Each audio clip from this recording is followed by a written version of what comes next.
Acts chapter 7. Then the high priest said, "Are these things so?" Brethren and fathers, listen. The God of glory appeared to our father Abraham when he was in Mesopotamia, before he dwelt in Haran, and said to him, "Get out of your country and from your relatives, and come to a land that I will show you." Then he came out of the land of the Chaldeans and dwelt in Haran. And from there, when his father was dead, he moved him to this land in which you now dwell. And God gave him no inheritance in it, not even enough to set his foot on. But even when Abraham had no child, he promised to give it to him for a possession and to his descendants after him. But God spoke in this way, that his descendants would dwell in a foreign land, and that they would bring them into bondage and oppress them 400 years. And the nation to whom they will be in bondage I will judge, said God. And after that they shall come out and serve me in this place.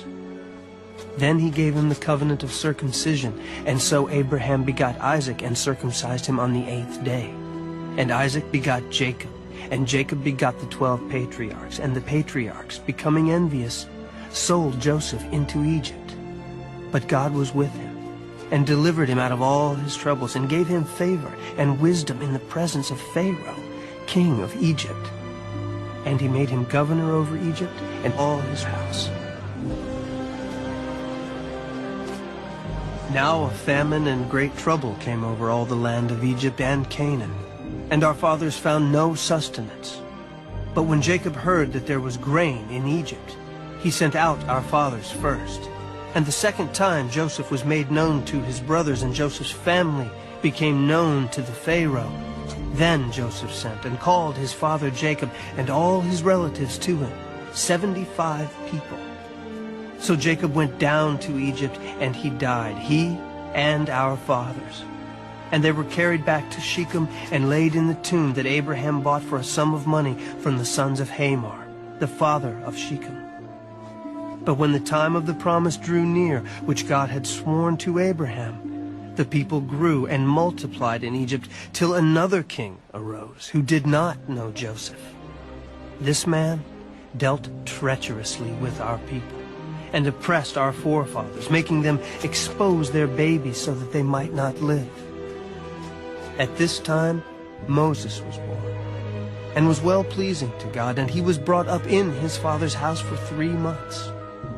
But when he was set out, Pharaoh's daughter took him away and brought him up as her own son. And Moses was learned in all the wisdom of the Egyptians, and was mighty in words and deeds. Now when he was 40 years old, it came into his heart to visit his brethren, the children of Israel. And seeing one of them suffer wrong, he defended and avenged him who was oppressed, and struck down the Egyptian. For he supposed that his brethren would have understood that God would deliver them by his hand. But they did not understand. And the next day he appeared to 2 of them as they were fighting, and tried to reconcile them, saying, "Men, you are brethren. Why do you wrong one another?" But he who did his neighbor wrong pushed him away, saying, "Who made you a ruler and a judge over us? Do you want to kill me as you did the Egyptian yesterday?" Then, at this saying, Moses fled and became a dweller in the land of Midian, where he had 2 sons. And when 40 years had passed, an angel of the Lord appeared to him in a flame of fire in a bush in the wilderness of Mount Sinai. When Moses saw it, he marveled at the sight. And as he drew near to observe, the voice of the Lord came to him, saying, "I am the God of your fathers, the God of Abraham, the God of Isaac, and the God of Jacob." And Moses trembled and dared not look.